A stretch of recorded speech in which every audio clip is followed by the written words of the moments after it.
Hey everybody, and welcome to another week of Access Online. And I am here in the place where we normally hold Access. I stopped by the church today to grab a couple of books, and I thought that it might be a good opportunity to film a couple of clips here too.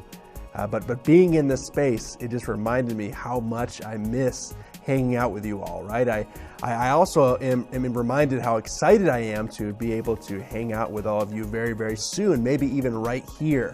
I so look forward to shooting pool with you and playing foosball and kayaking and other things like that. Summer is almost here, and we might be able to get back together sometime soon.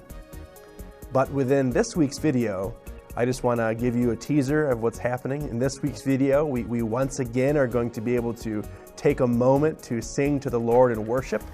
And we are going to be continuing the lesson series we started last week, one about families. And if you have not got connected to one of our digital small groups yet, it is not too late to do so. Go ahead and get connected. It is not too late. But without further ado, let's start Access Online Week 9 right now.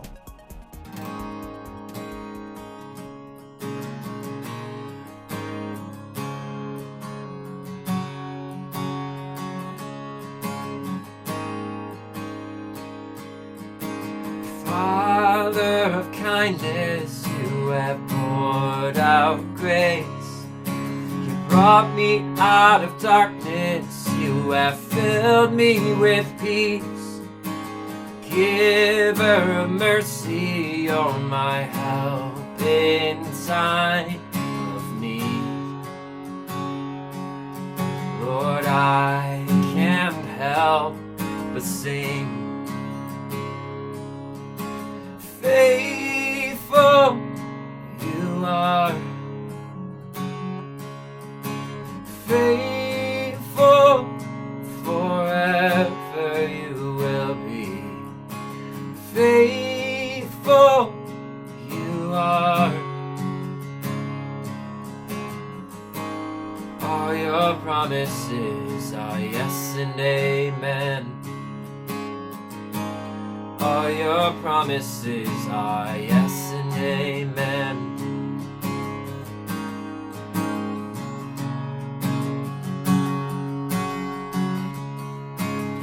Beautiful Savior, you have brought me here. You pulled me from the ashes, you have broken every curse. Blessed Redeemer, you have set this captive free. Lord, I can't help but sing. Faithful you are, faithful forever you will be. Faithful you are. All your promises are yes and amen. All your promises are yes and amen. Faithful you are. Faithful forever you will be. Faithful you are. All your promises are yes and amen. All your promises are yes and amen. And I will rest in your promises. My confidence is your faithfulness. I will rest in your promises. My confidence is your faithfulness.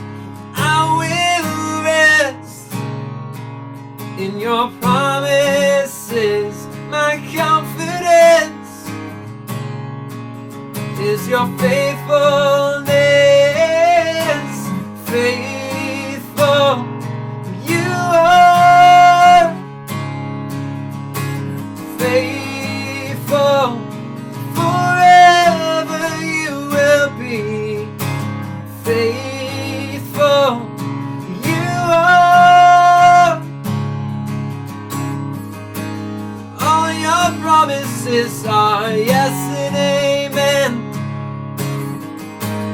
All your promises are yes and amen. All your promises are yes and amen.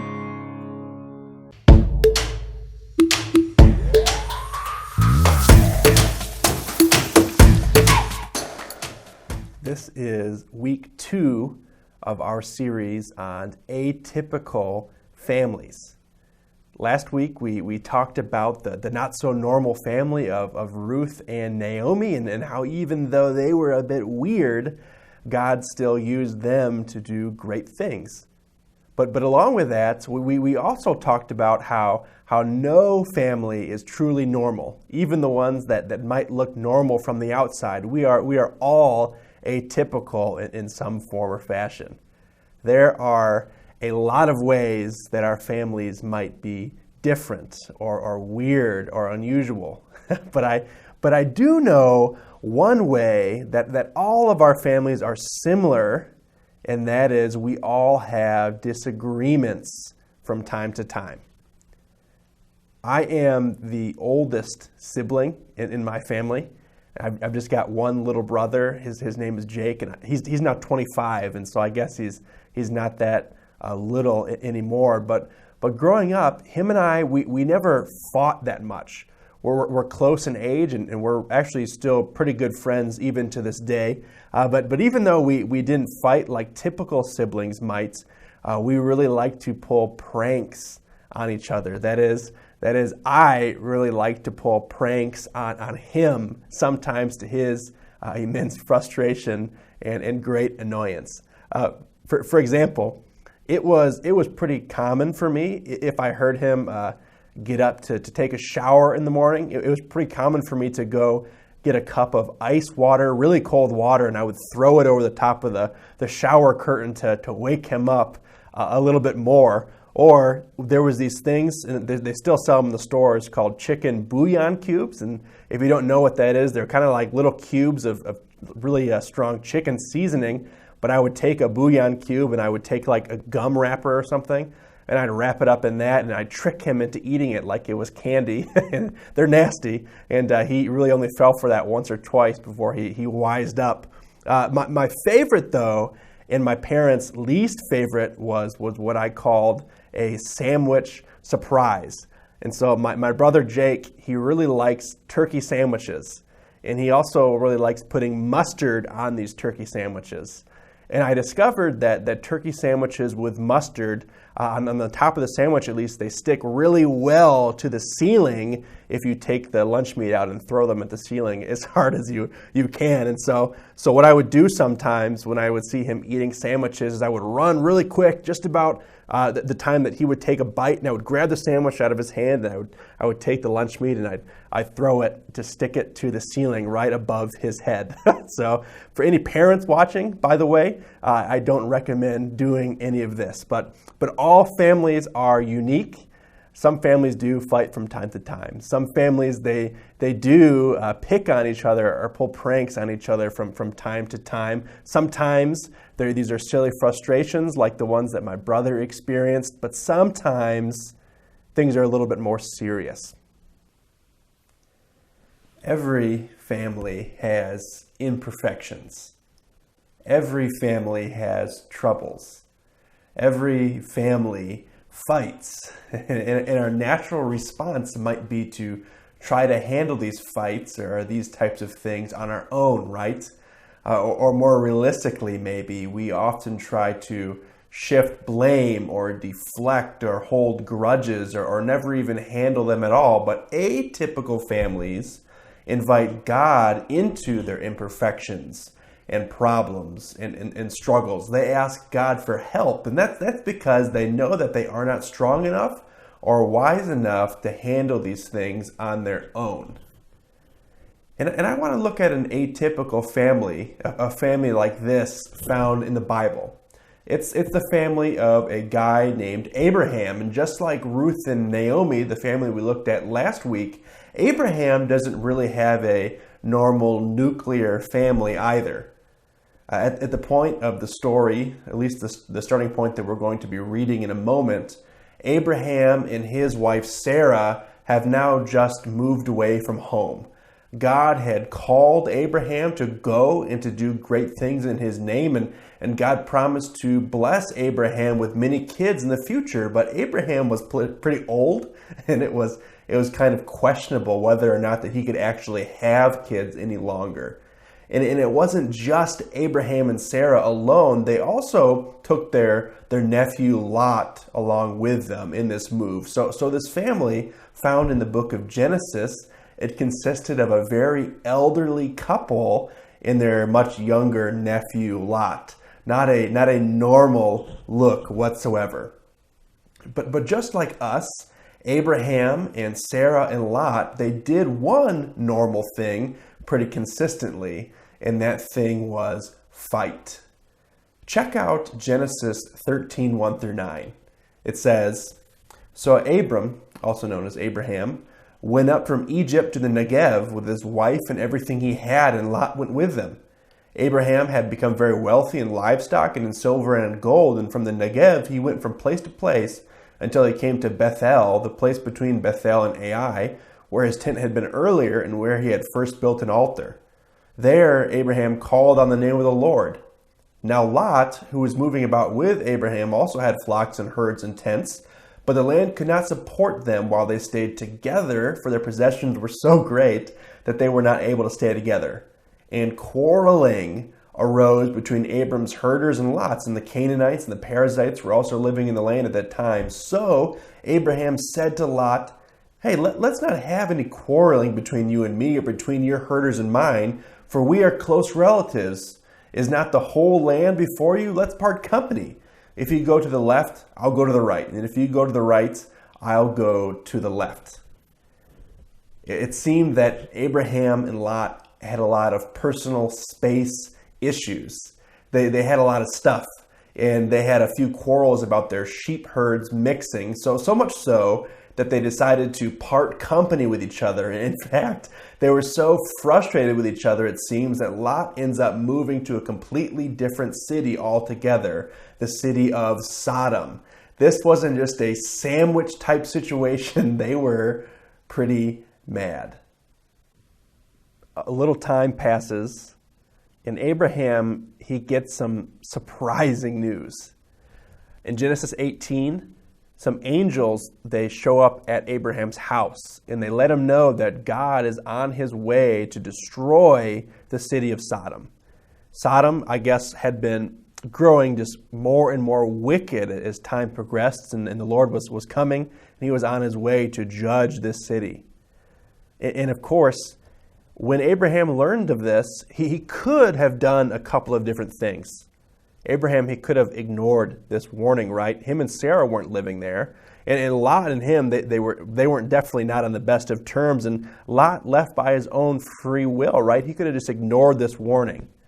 But that is not what Abraham did. Despite their differences and in spite of their arguments, Abraham gets down on his knees and pleads before the Lord for his nephew. This is what it says a little bit later in Genesis 18. The angels, they turned away and they went toward Sodom, but Abraham remained standing before the Lord. Then Abraham approached the Lord and said, "Will you sweep away the righteous with the wicked?" Thinking of his nephew Lot, obviously. "What if there are 50 righteous people in the city? Will you really sweep it away and not spare the place for the sake of 50 righteous people in it? Far be it from you to do such a thing, to kill the righteous with the wicked, treating the righteous and the wicked alike. Far be it from you. Will not the judge of all the earth do right?" Then the Lord said, "If I find 50 righteous people in the city of Sodom, I will spare the whole place for their sake." In this prayer interaction, it actually goes on for quite a while, much longer than this. And if you'd like, you can read the rest for yourself. It's found in Genesis 18, verses 22 to 32. But Abraham was pleading in front of God for his nephew. He was pleading in prayer for his nephew's life. And in response to Abraham's prayer, Lot was saved. He escapes the destruction of the city of Sodom. But you know what? When we're fighting with somebody in our family, right? I mean, really fighting, isn't it typical to not think of their well-being? I think it's much more common to fight back or to hold a grudge or to give the silent treatment. But that's not at all what Abraham did here. Abraham, he chose the atypical thing to do. He prayed for Lot in the middle of a conflict. He did not wait for an apology. And this might seem a bit simple, but it is extremely unusual. Atypical families, they pray for each other, even when it hurts. So last week, I asked the question, how might God be able to use you for your family's good? Well, here is one answer. Atypical families pray for each other. Pray for your family. Again, every family has imperfections and problems and struggles. But atypical families, they invite God into those situations through prayer. And prayer, it doesn't have to be complicated. It could be as simple as thanking God for your family, even when you aren't sure what that means in the moment. It could be asking God for love and joy and peace and gentleness, the fruits of the Spirit, even when it's really hard for you to accept those things right at that time. It could be a prayer for the wisdom to resolve the conflict in a godly manner. It could even be a prayer asking God to grant your family members the wisdom to help you out in something that you are really struggling with. And in fact, I want you to think right now about a recent disagreement you had with a family member, or at least a disagreement that seems to come up just over and over and over. Now imagine how that conflict could be transformed if you stopped to pray instead of starting a big fight. How could prayer change your attitude or your temper or your perspective even? How do you think that prayer might be able to change the person that you're fighting with? It's interesting that Abraham chose to pray for Lot before they even reconciled. In the middle of their conflict, Abraham chose to pray for Lot instead of continuing to fight or continuing to hold a really destructive grudge. So this week, what if you decided to do similar? When disagreements happen, typical families, they scream and they fight and they hold grudges and they struggle to find common ground, but not so typical families. They pray for each other. What if you chose to do the good in this way? If you commit to praying for your family more than you fight with your family, just imagine how God might be able to use your family to do atypical things for His kingdom.